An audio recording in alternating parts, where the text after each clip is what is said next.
اللہ تعالیٰ اپنی بڑائی کے بارے میں بتا رہے ہیں کہ اللہ تعالیٰ بادشاہ ہے اور ہر چیز کے بارے میں جانتا ہے اور اللہ تعالیٰ ہر چیز کا کنٹرول رکھتا ہے. آیت نمبر 3 پہ چلیں جی. اور لوگوں نے اس کے سوا اور معبود بنا لیے. اب اس میں اللہ تعالیٰ نے یہ بتایا اور لوگوں نے واتخذوا من دونہ، اور اس کے سوا اور معبود بنا لیے. ابھی اللہ تعالیٰ نے یہ نہیں بتایا کہ وہ کون لوگ ہیں. وہ اللہ تعالیٰ نے آیت نمبر 4 میں بتایا وقال الذین کفروا.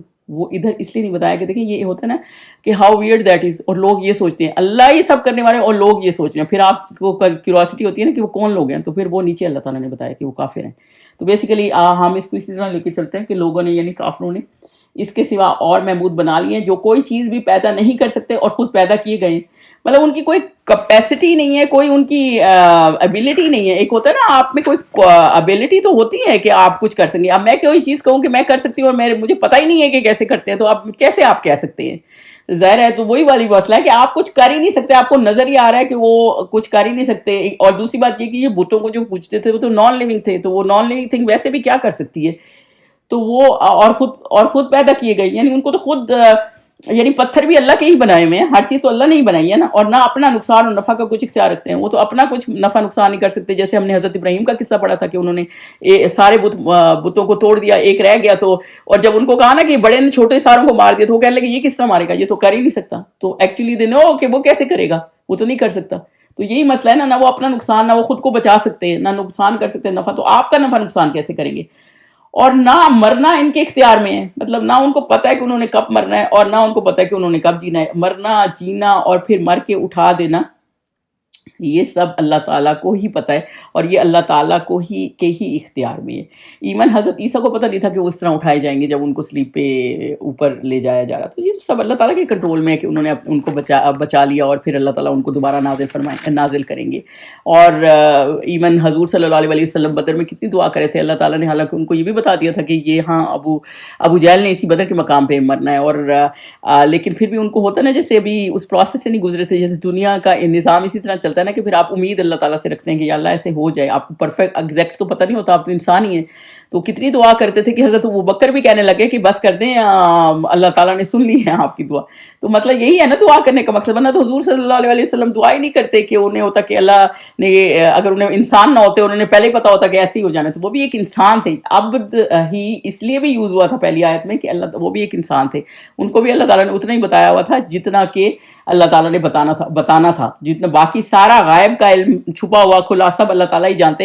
اور بہت سی صورتیں آپ پڑھیں گے، سورہ نحل، سورہ فاطر، سورہ لقمان، سورہ اعراف، اس میں اس چیز کو بہت ایڈریس کیا گیا ہے کہ یہ کوئی چیز کریٹ نہیں کر سکتے اور یہ انسان ڈیلیونل میں ہیں، ان کو کچھ پتہ نہیں اور اللہ تعالیٰ نے سب کچھ کریٹ کیا ہے اور یہ کچھ بنانے کے لائق نہیں. ایون مچھر تک یہ بنا نہیں سکتے. اور ایون حضور صلی اللہ علیہ وسلم نے سورہ اعراف میں آپ نے آیت پڑھی ہوگی جس میں ہے کہ وہ کہتے کہ ان کے خود کے کنٹرول میں کچھ نہیں ہے. obviously کیونکہ ہر چیز اللہ تعالیٰ کے ہی کنٹرول میں ہے اور اللہ تعالیٰ ہی ہر چیز بنانے والا ہے اور ہر چیز کا کرنے والا ہے. اور اللہ تعالیٰ جب کچھ عرصہ وہی نہیں آئی تھی تو اللہ کی مرضی تھی کہ اللہ تعالیٰ نے وہی روک دی تھی، اور جب اللہ تعالیٰ کی مرضی ہوتی تو وہی آ جاتی تھی. تو یہی اللہ تعالیٰ کہہ رہے ہیں کہ مطلب یہ کس قدر بے وقوفی ہے کہ جس کے کوئی سینس ہی میک نہیں کرتی. ہونا کوئی سینس میک کرے تو اس بلیو کی کوئی سینس ہی میک نہیں کرتی. دوسرا آیت نمبر 4 پہ چلتے ہیں. اور کافر کہتے ہیں کہ یہ قرآن من گھڑت باتیں ہیں. اب جب دیکھیں کافر پہلے تو ہوتی ہے کہ آپ قرآن کے اوپر جو ہے باتیں کریں، کیونکہ آبویسلی آپ کو ہوتا ہے کہ جو بک ہے بیسیکلی جو ہمارے قرآن میں غلطیاں نکالیں گے تو پھر آپ قرآن پہ کئی لوگ ڈاؤٹ میں آ جائیں گے اور پھر وہ دین ان کا شیک کرنے شروع ہو جاتا ہے نا. تو پھر جب انہیں دیکھا نا یہ کلام ایسا ہے کہ جس میں غلطیاں نکالیں کیونکہ یہ اللہ کا کلام ہے. اور آپ یہ دیکھیں گے اتنے بیلنس طریقے سے وہ ہوا ہے کہ آپ آخر تک پڑھیں، اینڈ تک پڑھیں، اس کا ایک ٹون، ایک سیکوینس سیم ہے. انسان کا تو کبھی آج موڈ اچھا ہے کیونکہ یہ گریجولی 23 سال میں اترا ہے نا، آج موڈ اچھا ہے، کل اچھا نہیں ہے، آج کچھ اور طرح لکھا ہے، کل کچھ اور طرح لکھے گا. آپ پتہ ہی ہے آپ کو. اور وہ لیکن اللہ کا یہ معاملہ نہیں ہے، اللہ کی بالکل، کیونکہ اللہ تعالیٰ انسان نہیں ہے نا، اس کی ایک ہی ٹون ہے، ایک ہی طرح سے وہ بہت خوبصورت طریقے سے لکھا گیا ہے قرآن. تو جب انہیں پتہ چلا کہ قرآن پہ ایک کلام پہ باتیں کرنا ایک مشکل کام ہے تو پھر کیا کہنے لگے وہ کافر کہ یہ قرآن من گھڑت باتیں جو اس نے یعنی حضور صلی اللہ علیہ وسلم نے بنا لی ہیں، یعنی خود ہی بنا لی ہیں لوگوں سے کہہ کے. اور لوگوں نے اس میں اب حضور صلی اللہ علیہ وسلم پہ ٹانٹ کرنا شروع کر دیا ہے اور لوگوں نے اس میں اس کی مدد کی ہے. یہ لوگ اس ظلم اور جھوٹ پر اتر آئے ہیں. یعنی کہ اس میں اب وہ یہ کہنے لگ گئے, پہلی آیت میں حضور صلی اللہ علیہ وسلم کی بات ہوئی, دوسری آیت میں اللہ تعالیٰ نے اپنی بڑائی بتائی, تیسری میں اللہ تعالیٰ نے ان کا کرپٹ بلیف بتایا, ابھی جو ہم نے پڑھا ہے کہ وہ اللہ کا بیٹا کہتے ہیں یا بتوں کو پوچھتے ہیں, اس طرح کرتے ہیں. اب چوتھی آیت میں اللہ تعالیٰ یہ کہہ رہے ہیں کہ پھر وہ الزام کیا لگا رہے ہیں, ایکوزیشن کیا لگا رہے ہیں کہ یہ تو جو ہے حضور صلی اللہ علیہ وسلم نے من گھڑت کر دیا. اس میں جو مجاہد ہے نا ایک تابعی ہیں. اب مجاہد کون ہے میں تھوڑی سی آپ کو ان کو بتا دوں. عبداللہ بن عباس کے اسٹوڈنٹ ہے. عبداللہ بن عباس کون تھے؟ عبداللہ بن عباس ایک ایسے صحابی تھے جن پہ حضور صلی اللہ علیہ وسلم نے جن کے لیے دعا کی تھی کہ یا اللہ ان کی انڈرسٹینڈنگ اور ٹیچنگ جو ہے نا قرآن میں بڑھا دے, جیسے انکریز کر دے. تو وہ صحابی تھے. سوچے کتنی انڈرسٹینڈنگ ہوگی ان کی جن کے لیے حضور صلی اللہ علیہ وسلم نے دعا کی تھی. یہ ان کے اسٹوڈنٹ ہیں اور انہوں نے 2 دفعہ تفسیر جو ہے نا حضرت عبداللہ بن عباس کے ساتھ کور کی ہے, کمپلیٹ کی ہے.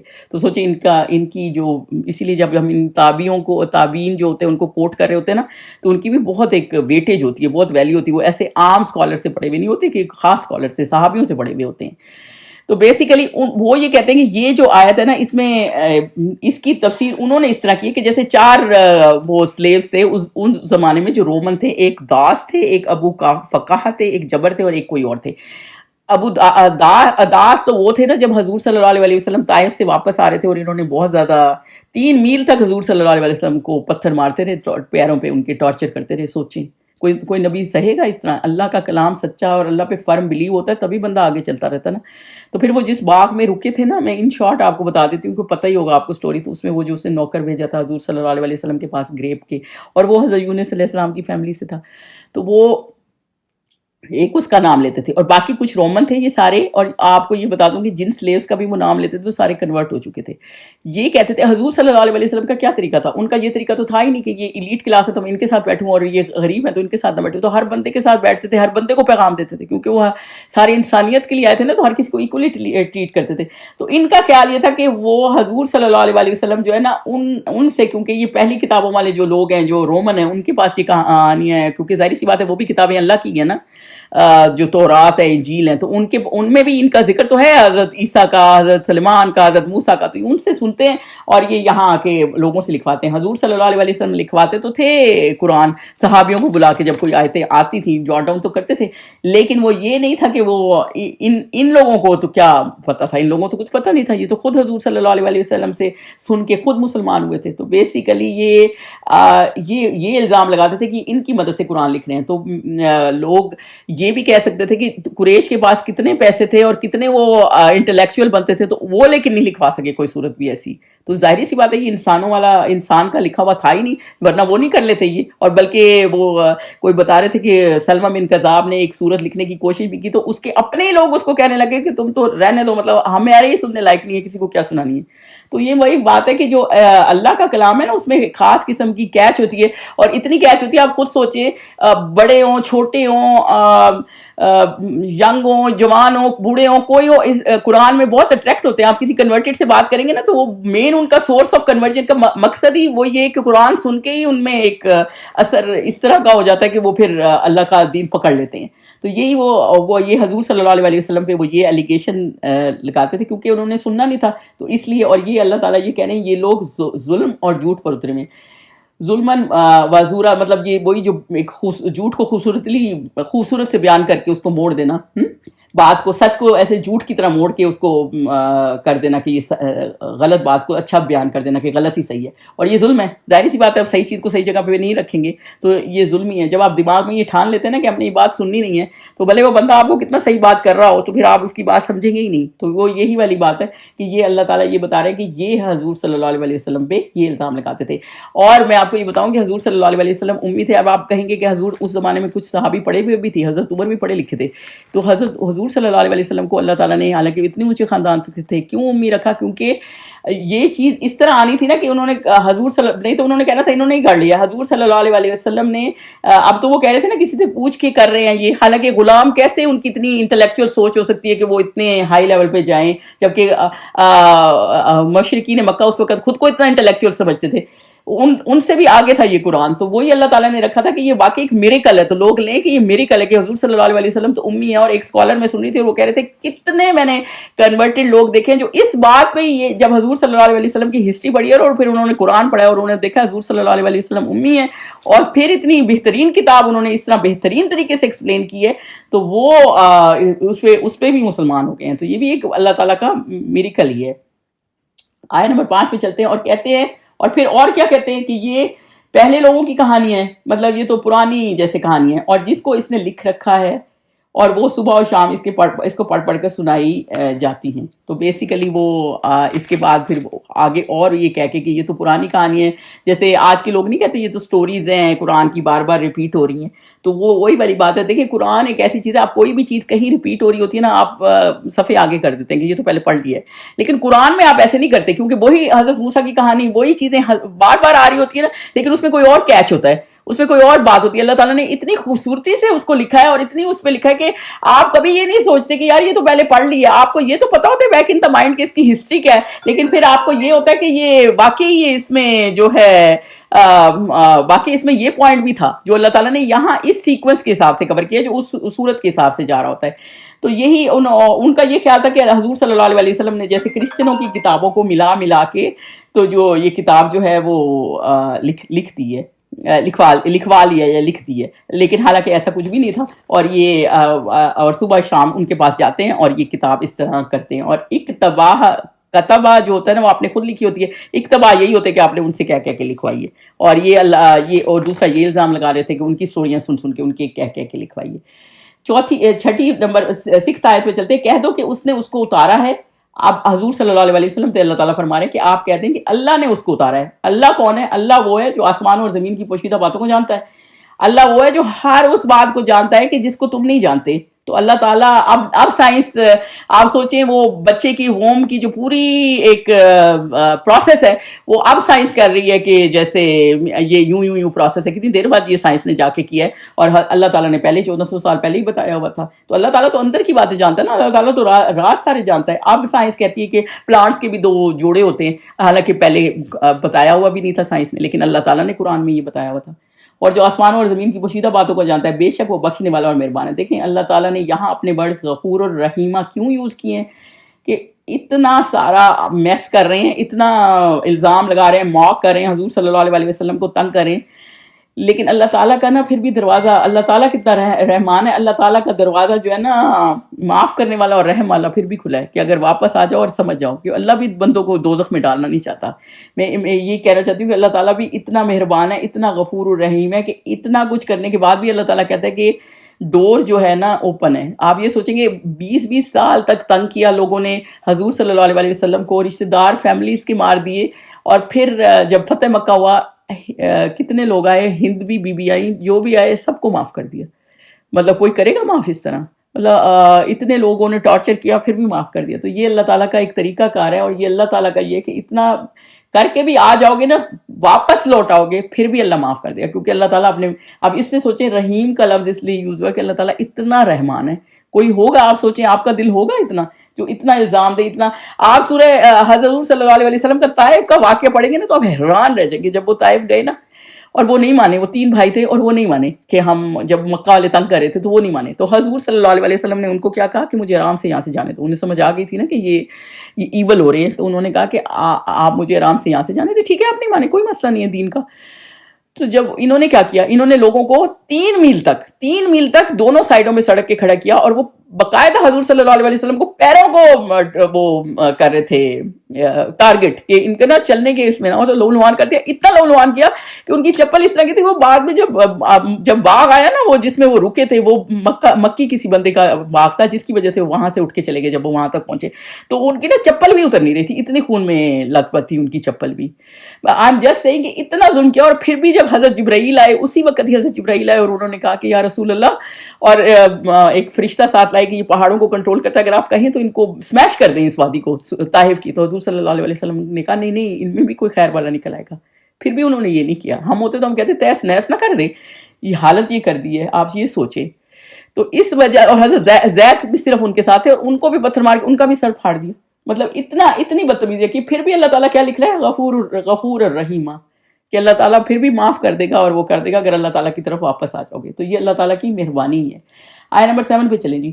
اور کہتے ہیں کہ یہ کیسا پیغمبر ہے کہ کھاتا ہے اور بازاروں میں چلتا ہے پھرتا ہے, کیوں نازل نہیں کیا اس کے پاس کوئی فرشتہ اس کے ساتھ ہدایت کرنے کو رہتا. اب قرآن میں تو کوئی اس طرح کی وہ نکال نہیں سکے کہ یہ آیت ٹھیک نہیں, یہ وہ ٹھیک نہیں, یہ ٹھیک نہیں, اب اس میں تو کوئی غلطی نکال نہیں سکے یا اس کے مقابلے کا کلام بنا نہیں سکے یوں کہہ لیں.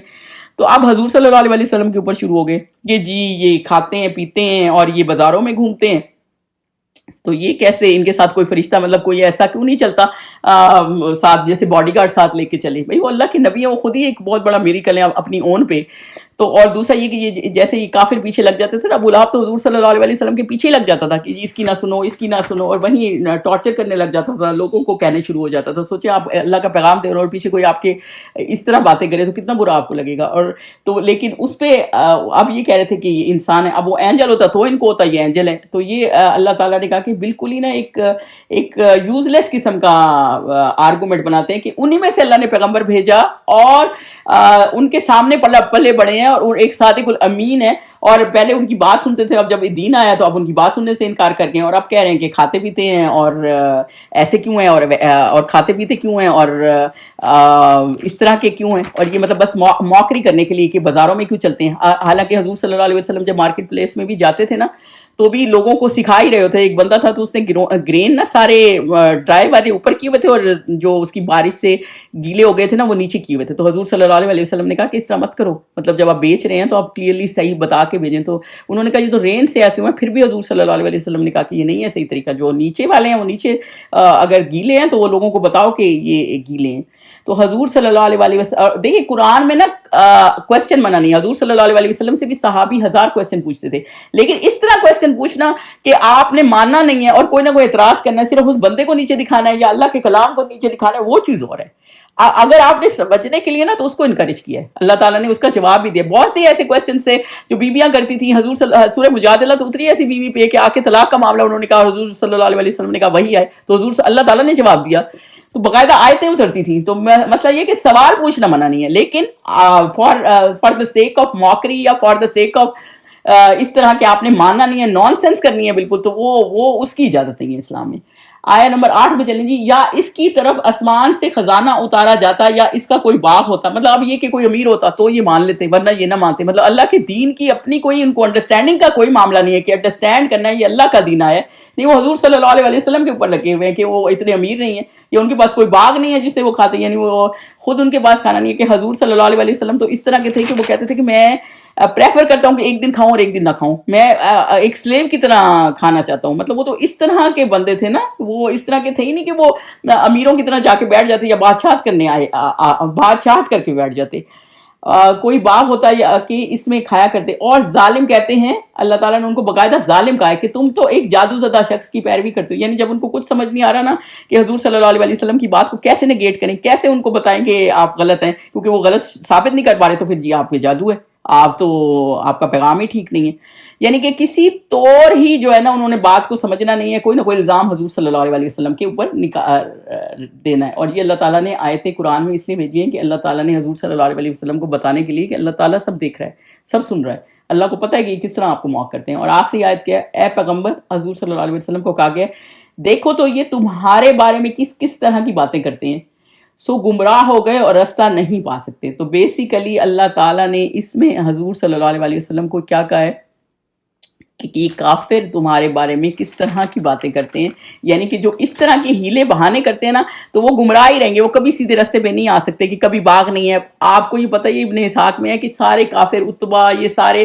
مل کے حضور صلی اللہ علیہ وسلم کے پاس گئے اور کیا کہا, آپ کو لیڈرشپ چاہیے ہم دے دیتے, آپ کو جو ہے وہ دولت چاہیے ہم آپ کو دے دیتے, لیکن آپ اس چیز سے ہٹ جائیں. لیکن حضور صلی اللہ علیہ وسلم اگر یہ چاہیے ہوتی تو لیڈر بن کے نہ بیٹھ جاتے, لیکن نہیں, انہوں نے کہا نہیں میں تو دین کو ہی پھیلانے آیا نا. تو وہ دین کے حساب سے یہ حضور صلی اللہ علیہ وسلم کی اپنی چوائس تھی. حضور صلی اللہ علیہ وسلم امیروں کی طرح کیا نہیں رہ سکتے تھے. جب ایک غزوے میں جا رہے تھے اور 3 صحابی تھے نا, جب ایک اتنی سواری کم تھی کہ ایک سواری میں 3 صحابی اٹیچ تھے, اور حضور صلی اللہ علیہ وسلم کا بھی ایسے تھا, ان کے ساتھ بھی 2 اور صحابی تھے. تو ایک نے رائڈ کرنا تھا, پھر دوسرے نے چلانا تھا, پھر دوسرے نے رائڈ کرنا تھا, پھر تیسرے نے چلانا تھا, اس طرح باریاں تھیں. جب حضور صلی اللہ علیہ وسلم کی باری آئی نا تو وہ صحابی کہنے لگے نہیں آپ نہ کریں, ہم کر لیتے. تو حضور صلی اللہ علیہ وسلم نے کہا نہیں میں نے تو کرنا ہے, آپ ہر چیز میں برابر کا حصہ دیتے تھے، اپنے آپ کو بالکل ان کے ساتھ مرج کر کے رہتے تھے. حضرت جابر بن عبداللہ تھے نا، تو ایک بیٹل سے واپس آ رہے تھے، تو ان کو حضور صلی اللہ علیہ وسلم کو نا ان کا کیمل بہت پسند آ گیا، تو انہوں نے کہا بڑا اچھا کیمل ہے، تو انہوں نے کہا حضور صلی اللہ علیہ وسلم میں تو آپ کو گفٹ کرتا ہوں.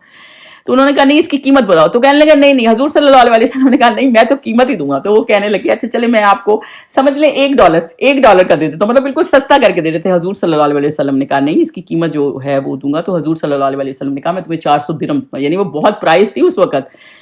تو انہوں نے کیونکہ حضور صلی اللہ علیہ وسلم کہہ رہے تھے تو ان کو پھر لینے پڑے. وہ ویسے تو بیچارے فری دینا چاہ رہے تھے، گفٹ دینا چاہ رہے تھے، لیکن حضور صلی اللہ علیہ وسلم کو پتا تھا نا وہ اتنا افورڈ نہیں کرتے. تو حضور صلی اللہ علیہ وسلم نے ان کو 400 درہم دی اور گھر بھیج دیا. پھر حضور جب وہ گھر چلے گئے نا تو حضور صلی اللہ علیہ وسلم اپنے صحابیوں کا اتنا خیال کرتے تھے. پھر انہوں نے حضرت بلال کو بلایا اور کہا یہ کیمل جا کے حضرت جابر کو دو کہ میری طرف سے تمہیں گفٹ ہے. انہیں پتا تھا نا ان کے پاس اس کے سوا کوئی سواری نہیں ہے. تو اس وجہ سے وہ تو اتنا خیال کرتے تھے، وہ چاہتے تو خود نہیں اتنی چیزوں کے مالک ہو جاتے. جب ہجرت میں وہ اس پہ جا رہے تھے نا، موو کر رہے تھے حضور صلی اللہ علیہ وسلم، حضرت ابوبکر باہر سارے آرمی کھڑی تھی مکن کی ان کو مارنے کے لیے. تو حضرت ابوبکر نے نا اونٹ 2 تیار کیے ہوئے تھے. تو حضور صلی اللہ علیہ وسلم نے کہا ان کے پیسے بتاؤ. انہوں نے کہا یا رسول اللہ میرے ساتھ جا رہے ہیں، میرا ایک ہی تو بات ہے جیسے ہوتا ہے نا. تو وہ ویسے ان کے بیسٹ فرینڈ بھی تھے اور ساتھ میں مسلمان بھی تھے. تو حضرت ابوبکر نے یہ کہا، حضور صلی اللہ علیہ وسلم نے کہا نہیں میرے پاس ابھی تو نہیں ہے لیکن میں مدینہ جا کے تمہیں دے دوں گا، لیکن تم مجھے اس کی قیمت بتاؤ. وہ اس طرح ہی نہیں جا رہے تھے. دیکھیں جس قوم میں غیرت مند لیڈر ہوتے ہیں نا، تو اللہ تعالیٰ نے یہ بتایا کہ نبی بھی اس طرح عیش کرنے نہیں آئے ہوتے، وہ اتنی چیزیں یوز کرتے ہیں جتنی وہ کر سکتے ہیں. اور وہ حضور صلی اللہ علیہ وسلم اتنے غیرت والے تھے کہ کبھی کسی سے اس طرح چیز نہیں لیتے تھے. ہمیشہ جتنا وہ ہمیشہ اس کو کور کرتے تھے اور بالکل عام لوگوں کی طرح زندگی گزارتے تھے. اور دوسری بات یہ کہ اللہ چاہتے تو حضور صلی اللہ علیہ وسلم جیسے ایلیٹ کا تھا، ایلیٹ کی طرح رہ سکتے تھے. بعد میں تو مکہ میں جب فتح مکہ ہو گیا تو مسلمان بہت امیر ہو گئے تھے، لیکن ایسا معاملہ کچھ بھی نہیں تھا. تو وہ ہمیشہ جو ہے حضور صلی اللہ علیہ وسلم دین کو پھیلانے کے لیے رہتے تھے، نہ کہ اپنے آرام کے لیے رہتے تھے. ہمیں یہ وہ واقعہ بھی پتہ ہے حضرت عمر کا کہ جب وہ ان کے پاس ہے تو حضرت عمر رونے لگے کہ حضور صلی اللہ علیہ وسلم کا بیڈ اتنا سمپل تھا کہ سارے ان کے بیک پہ نشان تھے، لیکن حضور صلی اللہ علیہ وسلم نے کہا کہ نہیں تمہیں کیا آخرت کا آرام نہیں چاہیے، مطلب ہمیں تو آخرت کا آرام چاہیے نا. تو اس وجہ سے ہم یہ چیزیں میٹر نہیں کرتی دنیا کی. تو بیسیکلی اللہ تعالیٰ نے ان 9 آیتوں میں بیسیکلی کیا کیا ہے، اس میں اللہ تعالیٰ نے یہ بتایا ہے کہ اللہ تعالیٰ نے ایک بہت ہی اسپیشل قرآن بھیجا ہے اور بہت ہی اسپیشل پیغمبر بھیجے ہیں جو اس کو پھیلاتے تھے، جو اس پیغام لوگوں تک پہنچاتے تھے.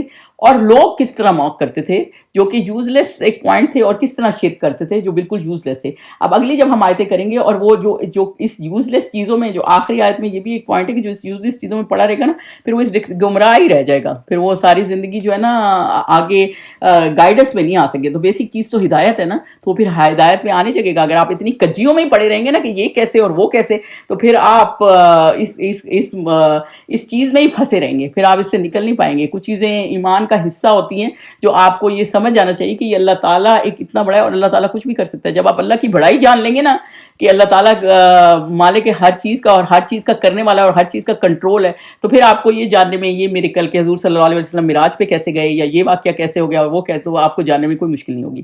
تو بیسیکلی اللہ تعالیٰ یہی کہہ رہے ہیں کہ وہ کس طرح کجیاں نکالتے تھے اور کس طرح باتیں کرتے تھے، اور یہ لوگ پھر گمراہ ہی رہ جائیں گے. تو بیسیکلی یہ ہم نے آج 9 آیتیں کی ہیں. تو آگے ہم مزید اس کو پڑھیں گے انشاءاللہ تعالیٰ، اس کی ڈیٹیل پڑھیں گے. تو میں ابھی اس کو ختم کرتی ہوں، اور کوئی کویسچن ہے تو جی بتا دیں. سبحانک اللہم و بحمدک، اشہد ان لا الہ الا انت، استغفرک و اتوب الیک.